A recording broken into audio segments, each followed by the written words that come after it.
Hello friends, welcome to my channel Astha's Motivation. মই আস্থাই পুনৰবাৰ আপোনালোক সকলোকে মোৰ অন্য এটি ভিডিঅ'লৈ স্বাগতম জনাইছো। কোৱা হয় সম্পৰ্ক এটা এখন কিতাপৰ নিচিনা আৰু ভুল হ'ল এটা পৃষ্ঠাৰ নিচিনা। যেতিয়া আপোনাৰ ভুল হয় এই পৃষ্ঠাটো ফালি পেলাই দিব। কিন্তু এই পৃষ্ঠাটোৰ কাৰণে গোটেই কিতাপখন কেতিয়াও নেহেৰুৱাব। এটা সৰু কাহিনী।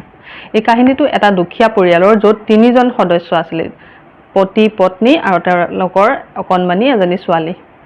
তেওঁলোকৰ আৰ্থিক অৱস্থা ভাল নাছিলে, সদায় আৰ্থিক অনাটনত ভুগিছিলে। ছোৱালীজনীয়ে তো কেতিয়াবা দেউতাকক প্ৰশ্নই কৰিছিলে, দেউতা আমাৰ এই অৱস্থা কেতিয়া ভাল হ'ব?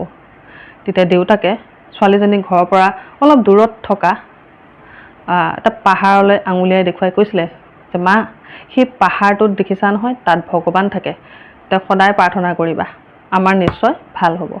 ছোৱালীজনীও সেইটোৱে কৈছিল, সদায় প্ৰাৰ্থনা কৰিছিল যাতে দেউতাকৰ এটা চাকৰি হয়। কিন্তু কি মিৰাকল, সঁচাকৈ দেউতাকে এটা চাকৰি পালে। দেউতাকৰ চাকৰি হ'ল সেনা বাহিনীত। সকলোৱে খুব ফূৰ্তি কৰিলে খবৰটো পাই, মিঠাই বিলালে। কিন্তু এদিন হঠাৎ খবৰ আহিল যে শত্ৰু ৰাজ্যৰ সেনাই আমাৰ ৰাজ্যক আক্ৰমণ চলাইছে, গতিকে যুদ্ধ কাৰণে সাজু হৈছে সকলো। চ' দেউতাক যাব লাগিব যুদ্ধলৈ। দেউতাক নিৰ্দিষ্ট দিনা ওলাল যাবলৈ। ওলোৱাত ছোৱালীজনীয়ে খুব কান্দি কান্দি ক'লে, দেউতা প্লিজ নাযাবা না, মই কি বেয়া কাম কৰিলোঁ, কি ভুল কৰিলোঁ, তোমাৰ কাৰণে এইটো চাকৰি মই বিচাৰিলোঁ।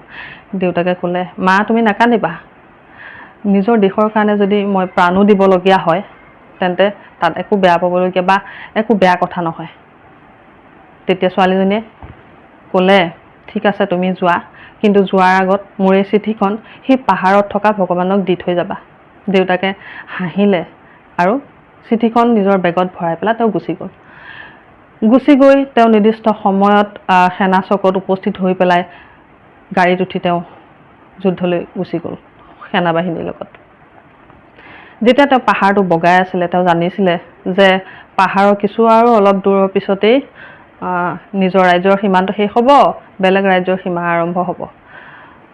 গতিকে সেইখিনি জেগা পোৱাৰ আগতে এটা পোষ্ট অফিচ আছিলে। তেওঁ ভাবিলে পোষ্ট অফিচত মোৰ ছোৱালীজনীয়ে দিয়া চিঠিখন মই ভৰাই দি দিওঁ, ঘৰলৈকে পঠিয়াই দিওঁ।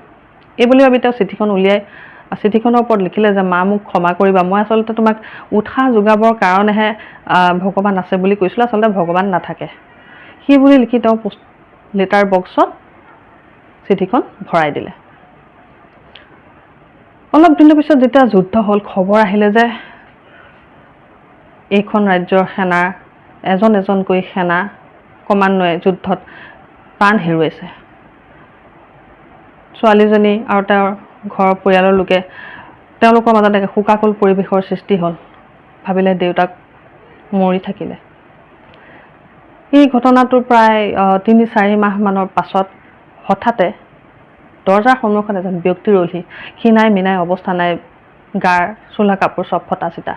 কিন্তু ছোৱালীজনীয়ে দেখি চিনি পালে, দেউতা বুলি সাৱটি ধৰিলে।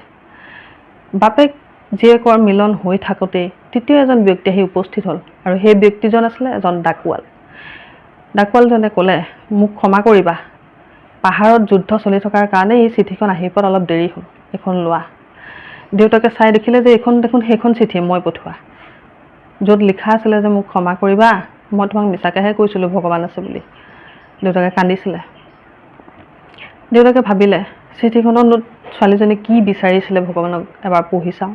যেতিয়াই তেওঁ পঢ়িলে, তেওঁ চকুলো বৈ গ'ল চকুৰে। তাত লিখা আছিলে, ভগৱান মোৰ দেউতাক ভালে কুশলে যুদ্ধৰ পৰা ঘৰলৈ পঠিয়াই দিবা। তো এই কাহিনীটোৱে এইটোকে কয় যে আমাৰ সকলোৰে ওপৰত কিন্তু এজন ভগৱান থাকে। ভগৱানে আপোনাৰ সকলো ইচ্ছা পূৰণ কৰিব যদি আপোনাৰ ভক্তিত সত্যতা আছে। নিশ্চয় আপোনাৰ সকলো মনোকামনা পূৰণ কৰিব, মিৰাকেলছ হয় জীৱনত।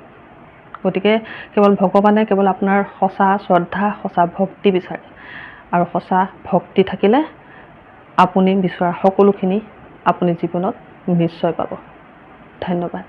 ভিডিঅ'টো যদি ভাল লাগিলে লাইক কৰিব, শ্বেয়াৰ কৰিব আৰু যিসকলে মোৰ চেনেলটো ছাবস্ক্ৰাইব কৰা নাই ছাবস্ক্ৰাইব কৰি দিব, যাতে এনেধৰণৰ ইনস্পাইৰেশ্যনেল মটিভেশ্যনেল ষ্টৰিজবিলাক মই আপোনালোকৰ কাৰণে লৈ আহিব পাৰোঁ, যাতে সকলো মানুহে ইনস্পায়াৰ্ড হ'ব পাৰে। ধন্যবাদ।